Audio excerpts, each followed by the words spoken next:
आकाशवाणी संबलपुर आंचलिक खबर पढ़ुचन संपा राय। जुहार। पहला मुख्य खबर नुआदिल्ली न आयबा शुक्रवार दिन गोटे खास कार्यक्रम थी PMVBRY योजना अधीन थी पाखापाखि 2400 कोटी टंकार प्रोत्साहन प्रदान करबे प्रधानमंत्री। विद्यालय पढ़ा बहिती थिबार भूल के तुरती सुधराबार के निर्देश देले मुख्यमंत्री। खरा छुट्टी उतरू आयबा कालनु खुलबा राज्यर सबु विद्यालय सूचना देले गणशिक्षा मंत्री। और शीतल षष्ठी यात्रा लगी गजगजौछे संबलपुर। आज झाड़ुआपड़ा मुदीपड़ा सहित भिन्न भिन्न शिव मंदिर न होचे गुआगुड़ा यात्रा। एथर पूरा खबर प्रधानमंत्री नरेंद्र मोदी आयबा शुक्रवार दिन नुआदिल्ली न गोटे खास कार्यक्रम थी प्रधानमंत्री विकास भारत रोजगार योजना PMVBRY अधीन थी पाखापाखि 2400 कोटी टंकार प्रोत्साहन प्रदान करबे। निजुक्ति प्रक्रिया के तुर्ती करबार, निजुक्तिर अनुष्ठानीकरण के तहकाबार आउ सामाजिक सुरक्षा के विस्तार करबारटा ई योजनार मूल उद्देश्य है। ई योजना जरिए आगनु सारा देशे 15 लाख हिताधिकारी उपकृत हो सारिछन। योजना अधीन थी पहला थर लगी कर्मशक्ति के जाउथबार कर्मचारी माने 15,000 टंका तक प्रोत्साहन राशि पाइबार के योग्य हेबे। इन जनै दिया जाय पारे जे ई योजना गला बछर अगस्त 1 तारिख कार्यकारी हेतिला। 49,046 कोटी टंका खर्चा थी। ई योजना 2 बछर भितरे 3.5 कोटी नु एतका नियुक्ति तैयार करबार के लक्ष्य रखिछे। जेन थी पाखापाखि 1 कोटी 92 लाख युवक पहला थर लगी कर्मशक्ति थी प्रवेश करबे। भुवनेश्वर लोकसेवा भवन मुख्यमंत्री मोहन चरण माझींकर अध्यक्षता पढ़ा बहिती थिबार भूल बाबदे गोटे जरूरी बैठक हो जाइए। विद्यालय मानकर पढ़ा बहिती देखा देथिबार भूल के नेकरी मुख्यमंत्री कड़ा अभिमुख्य ग्रहण करिछन।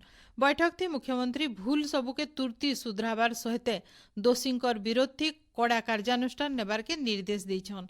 इथिर लगी उन्नयन कमिशनरंकर अध्यक्षता गोटे 3 जनिया उच्चस्तरीय कमिटी बैठक हो जाइए। 7 दिन भितर कमिटी के रिपोर्ट दाखल करबार के निर्देश दिया जाइए। कमिटीर रिपोर्ट आधार थी दोषी अधिकारी आउ संस्था विरोध थी कार्यानुष्ठान नियाजिबा। आभासी जरिए होतिबार बैठक थी विद्यालय गणशिक्षा मंत्री नित्यानंद गंड, मुख्य शासन सचिव अनु गर्ग आउ भिन्न भिन्न विभागर वरिष्ठ अधिकारी माने उपस्थित थिले। प्रधानमंत्री नरेंद्र मोदींकर गुटे राज्य गुटे विश्वस्तरीय पर्यटन स्थली योजना अधीन थी ओडिशा न विश्वस्तरीय पर्यटन स्थली विकास बाबदे भुवनेश्वर लोकसेवा भवन न राज्यस्तरीय कर्मशाला हो जाइए। उपमुख्यमंत्री आ पर्यटन मंत्री प्रभाती परिडा कर्मशाला थी अध्यक्षता करिकरी कहिछन पर्यटन ओडिशार अर्थनैतिक अभिवृद्धि रोजगार सृष्टि आउ आंचलिक समृद्धिर गुटे प्रमुख माध्यम हेबा। राज्यर पर्यटन स्थली मानकु विश्वस्तरीय भित्तिभूमि उत्कृष्ट हेबा आउ अनन्य अनुभूति सहित अंतर्जातीय स्तर थी प्रतियोगितामूलक करबार के सबु विभाग मिशन मोड थी काम करबार के श्रीमती परिडा निर्देश देछन। कर्मशाला थी 2टा प्रस्तावित जागा हीराकुद आउ पुरी कोणार्क बाबदे उपस्थापन करा जायथिला। हीराकुद के इको टूरिज्म जल आउ साहसिक पर्यटन स्थली भावे विकास करबार लगी योजना रहिछे बोली बैठक नु जना पड़िछे। नीट परीक्षार्थी लगी राज्य सरकार तरफु माहालिया बस सेवार व्यवस्था करा जाइछे। OSRTC मुख्यमंत्री बस सेवा आउ आम बस जरिए मुखिया रेल स्टेशन आ बस स्टैंड रु छात्र छात्री माने परीक्षा केन्द्र तक ई सेवा पाई पारबे। परीक्षा से सेवार उतरू फिरबार लगी सबु परीक्षार्थी मानकु माहालिया बस सेवा जुगै दिया जिबा। राज्यर 132टा केन्द्र न परीक्षा दौथबार सबु परीक्षार्थी सरकारंकर तरफु परिचालित बस आ भिन्न भिन्न शिक्षानुष्ठान बस थी एडमिट कार्ड देखैकरी ई सुविधा पाई पारबे। ई सेवा बाबदे परीक्षार्थी मानकर न सूचना पहुंचाबार लगी संपृक्त आरटीओ मानकु सूचना दिया जाइछि। ओडिशा माध्यमिक शिक्षा परिषद परिचालित ई बछरर OTET परीक्षा लगी आजठानु एडमिट कार्ड वेबसाइट थी मिलुछे। www.bscodisha.nic.in आउ www.bscexams.org नु परीक्षार्थी माने एडमिट कार्ड डाउनलोड करि पारबे। परीक्षा बाबदे केनसी प्रकार असुविधा हेले से माने कंट्रोल रूम के फोन करिकरी साहाय्य पाई पारबे। इथिर लगी परिषद तरफु खुला जाइथिबार कंट्रोल रूम फोन नंबर 06712412 आउ 8093233544 थी जोगाजोग करि पारबे बोली बोर्ड सभापति श्रीकांत तराई सूचना देछन। OTET परीक्षा एबा 28 तारिख दिन हेबा। राज्यर 311टा केन्द्र 97,191 जन परीक्षार्थी परीक्षा देवे। दुईटा खेपे ए परीक्षा हेबा। पहला खेप परीक्षा सकाल 9 नु 11:30 बजे तक आ 2 नंबर खेप उपरबेला 2 बजे नु 4:30 बजे तक हेबा बोली बोर्ड तरफु कहा जाइछि। राज्य सरकार पीएम स्वनिधि योजना थी सबु उठा दोकानी मानकर स्टाम्प शुल्क पूरापूरी छाड़ करिछन। 3टा ऋण खेप थी लागू हेउथबार स्टाम्प शुल्क के छाड़ लगी भारतीय स्टाम्प आईन आउ 1899 धारा 9(1) क अनुसार निष्पत्ति निया जाइछि।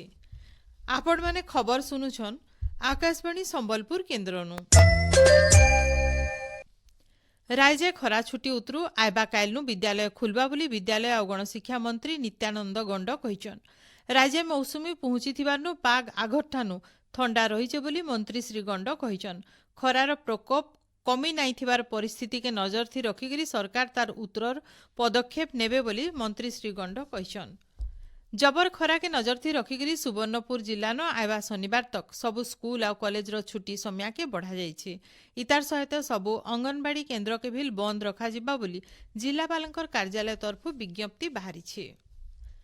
प्रसिद्ध शीतल षष्ठी यात्रा लगी संबलपुर शहर गजगजई जाउछि।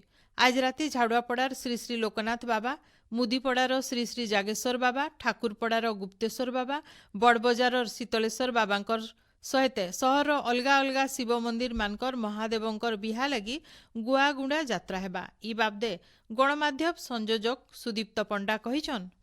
हमर पड़ानो हनुमान जायसन सबु पार्श्व देवी जिन हमर सेमांकर मंदिर न्यूता दबा ले जायसन बाबा जागेश्वर और मां पार्वतींकर एडे बड़ बियाघरटे हेबा तांकर बियाघर सबु देव देवता आसबे हेति लगी न्यूता दबा लगी हनुमान जागेश्वर बाबार तरफ नु जायसन समको न्यूता दबा। शोभा यात्रा संध्या 7 बजे नु आरंभ होई जिबा। आयबा काल राति सबु शिव मंदिर देवदेव महादेव बराती बाहरिबे। ब्राह्म मुहूर्तन कन्या माता पितांकर जागा थी देवदेव महादेव आउ जगतजननी माता पार्वतींकर लौकिक रीतिन बाहाघर हेबा। परदिन अधरातिनु देवदंपतिंकर नगर परिक्रमा यात्रा बाहरिकरी तार आर दिन उपर बेला देवदंपति निजर निजर मंदिर के फिरबे। शीतल षष्ठी यात्रा लगी आयबा शनिवार दिन सहरर सबु सरकारी कार्यालय न छुट्टी घोषणा करा जाइछे। इतार सहित संबलपुर उपखंडर सबु शिक्षानुष्ठान मानकु छुट्टी घोषणा करा जाइथिबार बाबदे जिला प्रशासन तरफु सूचना मिलिछे। उत्कलमणि पंडित गोपबंधु दासंकर पुण्यतिथि अवसर राज्यवासी आज तांकु श्रद्धांजलि जनाउछन। सेवा संग्राम संस्कार और त्यागर प्रतीक पंडित गोपबंधु 1877 मसीहा अक्टोबर मास 9 तारिख पुरी जिला साखी गोपाल सुआंडो गान जन्म होते। मानव सेवा के माधव सेवा नीति करिथिबार गोपबंधु कर्म के जीवन रो मानदंड भावे बाछिथिले। जड़े छात्र बत्सल शिक्षक समाज संस्कार दार्शनिक लेखक और राजनेता भावे उत्कलमणि गोपबंधु आजिर दिने देहत्याग करथिले। मुख्यमंत्री मोहन चरण माझी उत्कलमणि पंडित गोपबंधु दासंकर पुण्यतिथि अवसरे श्रद्धांजलि जनैकिरी कहिछन ओडिशार सेवा शिक्षा और मानवता लगी तांकर अवदान सबुबले सुर्ता हेकिरी रहेबा। झारसुगुड़ा जिला न आज महिला और शिशु विकास विभाग सचिव डॉक्टर मृणालिनी दर्शवालंकर अध्यक्षता थी जिला स्तरीय समीक्षा बैठक हो जाइए। नाबालक अपराध अंगनवाड़ी केन्द्र मान के होउथबार चोरी घटना उपरे तुरती कार्यानुष्ठान नेबार के श्रीमती दर्शवाल निर्देश देइछन। इतार सहित खाली पदवी पूरण निशामुक्त जिला अभियान और साइबर सचेतनता उपरे जोर दिया जाइछे। सुवर्णपुर जिला शिशु सुरक्षा विभाग तरफु आज सोनपुर ब्लॉक मिशन शक्ति गृहन माँ बापा नाइथिबार छुआ मानक लगी शिशु मंगल कमिटी कोर्ट कैंप परामर्श शिविर हो जाइए। शिविर थी 756 जन शिशु और महिला जोग देइथिले। तथ्य मानकर तर्जमा उतरू सबु योग्य छुआ मानकु सरकारी योजना थी सामिल करा जिबा बोली जना पड़िछि।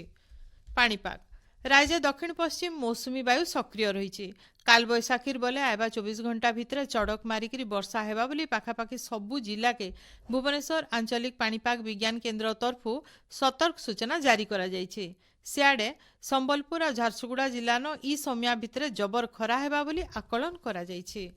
शेषे मुखिया खबर फेर घाए नुआ दिल्ली न एबा शुक्रवार दिन गोटे खास कार्यक्रम थी PMVBRY योजना अधीन थी पाखापाखि 2400 कोटी टंकार प्रोत्साहन प्रदान करबे प्रधानमंत्री। विद्यालय पढ़ा बही थी थिबार भूल के तुर्ती सुधराबार के निर्देश देले मुख्यमंत्री। खरा छुट्टी उतरू आयबा कालनु खुलबा राज्यर सबु विद्यालय सूचना देले गणशिक्षा मंत्री। और शीतल षष्ठी यात्रा लगी गजगजौछि संबलपुर। आजर आंचलिक खबर इन शेष है जुहार।